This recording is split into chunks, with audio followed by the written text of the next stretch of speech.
Fascist League বাংলাদেশের জন্য নিষিদ্ধ। শুকুরের মাংস যেমন মুসলমানের জন্য হারাম, ঠিক সেরকম আওয়ামী লীগ ও ফ্যাসিস্ট হাসিনা বাংলাদেশের জন্য হারাম। হাসিনা কখনোই ফেরার মতো সৎ স্থান নাই, কারণ যে বর্বরতা সে ঘটেছে। আর সে যদি ফিরে, তার জন্য মানুষজন ফুলের মালা না, তার জন্য ফাঁসির মালা নিয়ে অপেক্ষা করবে। এবং যেই দিন তার ফাঁসি কার্যকর হবে, বাংলাদেশের মানুষের জন্য আনন্দের দিন হবে, ঈদের দিন হবে সেই দিন।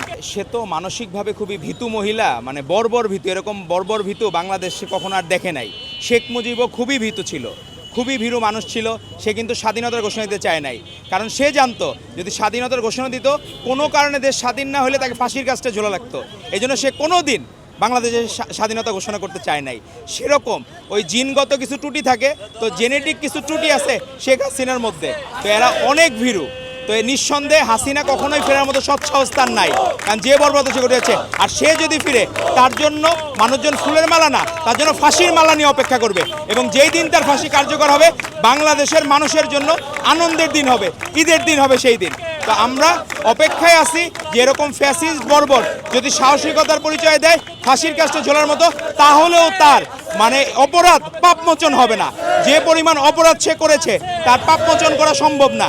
জীবদ্দশায় হাজারবার ফাঁসি দিলেও মায়ের কান্নার প্রতিদান দেওয়া সম্ভব না। সে যে অপকর্ম করেছে, তো তার এগুলা পাগলের প্রলাপ মনে হয়, অনেকটা মহিলা সেফুদা মনে হয় আমাদের কাছে। তো আশা করব তাদের বর্বরতা, এরকম দাম্ভিকতা আর তাদের নিউজ প্রচারের ক্ষেত্রে সাংবাদিকদেরকে অনুরোধ করবো, আপনারা দয়া করে তাদের নিউজ প্রচার করবেন না, কারণ তারা যেভাবে কাজ করতেছে, বর্বরতা দেখাচ্ছে, তো সেগুলো এখনো পর্যন্ত চালিয়ে যাচ্ছে, পুলিশের উপর হামলা চালাচ্ছে। এবং আমরা আশা করব আমাদের যারা বিরোধী মত আছে, লোক বাড়ানোর জন্য আপনারা দয়া করে তাদের সাথে অ্যালাই করবেন না। ফ্যাসিস্ট লীগ বাংলাদেশের জন্য নিষিদ্ধ।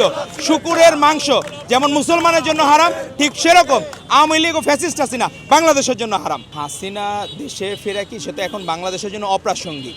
এবং বাংলাদেশে যদি ঘৃণিত ব্যক্তির তালিকা করা হয়, জোর করে তার বাবাকে শ্রেষ্ঠ বাঙালি করার চেষ্টা করা হইতো।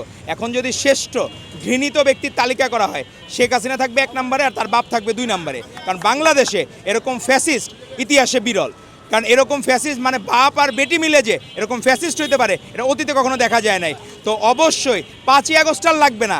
এখন যদি একটা আপনি সাধারণ মানুষকেও জিজ্ঞেস করেন যে হাসিনা কত খারাপ, সে নিজে যে চর মাইরে আসবে হাসিনাকে, তাকে বলা লাগবে না, কাউকে বলা লাগবে না। সাধারণ মানুষরা এত বেশি ক্ষিপ্ত হাসিনার উপরে। তো এই জন্য 5ই আগস্টের মতো ঘটনা কেন, মানুষজন এখন অনেক বেশি রাজনৈতিকভাবে সচেতন। কারণ মাননীয় প্রধানমন্ত্রী জনাব তারেক রহমান সে অধিকার শিখিয়েছেন মানুষজনকে, ফ্যামিলি কার্ড দিয়েছেন, ফার্মার্স কার্ড দিয়েছেন। মানুষজন অতীতে কত খারাপ ছিল, আগে যে দোজকে ছিল, এখন মানুষজন হারে হারে বুঝতে পারছে। এখন তারা সুবাতাস পাচ্ছে, গণতন্ত্রের সুবাতাস, নাগরিক হিসেবে সুবাতাস পাচ্ছে। এজন্য এই ধারা অব্যাহত থাকবে ইনশাল্লাহ।